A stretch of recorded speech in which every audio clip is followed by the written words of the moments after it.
Moving on, Iraq, the land between two rivers, is now facing a water crisis. As the twin rivers Tigris and Euphrates run dry, Iraq has no choice but to turn to its neighbors, Iran and Turkey.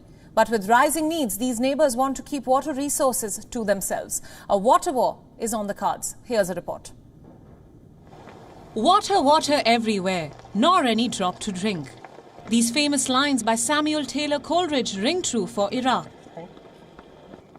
The rivers Tigris and Euphrates, a source of sustenance for millions of Iraqis, run the risk of running dry, strangling the wildlife and human settlements which have survived on these banks for millennia.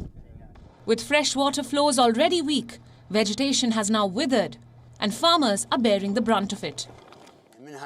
You can see with your own eyes, this whole river has died. There is no fresh water, just salt water. We don't have anyone to bring us tanks of water. There's not a single palm tree. Now we have a small garden 2 meters long where we plant some greens. The impact of this water crisis is visible in Basra, which is Iraq's only coastal province. The shortage of safe drinking water hospitalized around 100,000 people in Basra in 2018. And Iraq's only choice now is to turn to its neighbors.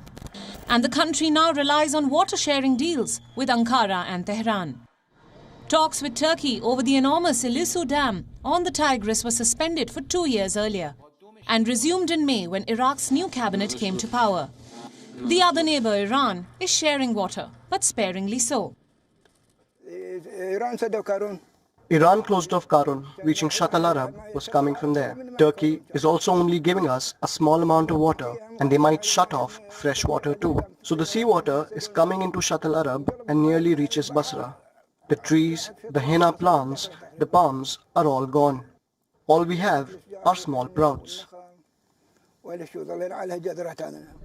As Turkey and Iran activate dams, the ebb and flow of waters into Iraq is changing. And this is compounding Iraq's water woes. The amount has gone down by 50% from what we used to get because of Iran and Turkey building dams and developing other projects. Iraq's farmers fear that its neighbors can wage a water war at any moment. And as a country that needs water, Iraq has very little leverage. Its only option is to use economic pressure against Turkey and perhaps trade crude for water, since Iraq is OPEC's second largest oil producer. Iraq is witness to years of conflict and upheaval. Sanctions, war, tyranny, corruption, and the terror posed by the Islamic State group brought the once flourishing country to its knees. Following liberation from the clutches of the Islamic State, the country has struggled to rebuild its governance system, infrastructure, and social fabric. It is estimated that by 2035, once the neighboring dams are completed, Iraq is set to receive only 51 billion cubic meters of water. Plans are on to build a large reservoir in Makul, north of Baghdad, to store water, generate electricity, and protect Baghdad in case of floods. But with Iraq's population rapidly growing, the land between two rivers now faces a water crisis. Bureau Report, WION World is One.